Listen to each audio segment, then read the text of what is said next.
was the moth, you were the flame. You lit the fuse, I took the blame. But I know better now. But I know better now.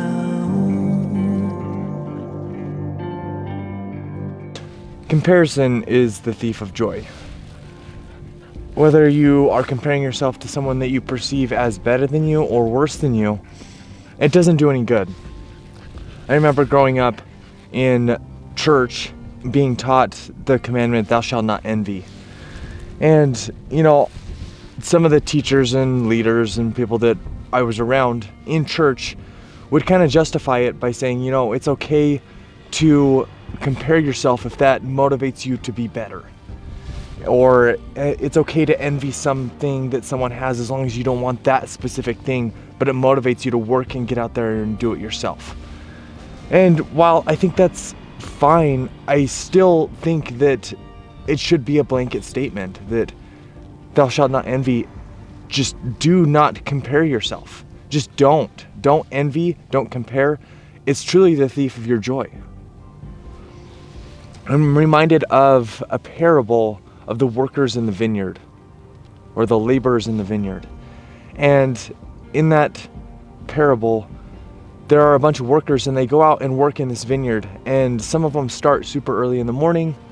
Some of them get there, in around midday, and some get there towards the end of the day. At the end of the day, they all get paid for a day's work. And the people that got there early in the day, they complained because they saw that as unfair. But in reality, they were not cheated out of anything. They got paid for a day's work. The only reason they felt that way is because they compared themselves to someone else. There's being grateful that can help you not compare and get out of that dark hole that is comparison. But sometimes gratitude is the last thing you want to do.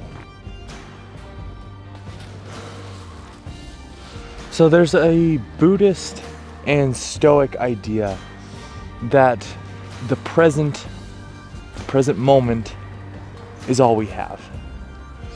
This is something that I've spoken at length with my wife about, and it's something that we're constantly trying to do, is become more present. And it's something that I am always failing to do. But I think being present is a healthy way to approach life. And I think it applies to this. It applies to comparison, because whenever I am present, I always turn inward. Comparison is always focused on the external. It pushes your focus, your attention outward and on someone else's outward appearance. We as humans cannot see the heart and the intention of other humans. We can only see their external appearance. But every once in a while, I feel like we do get a glimpse into someone's heart, into someone's intention. And when you do see a good soul, for me personally, I've never compared myself in that moment. I never turned that back on me as something negative. Instead, it was more of a, what can I do to join them?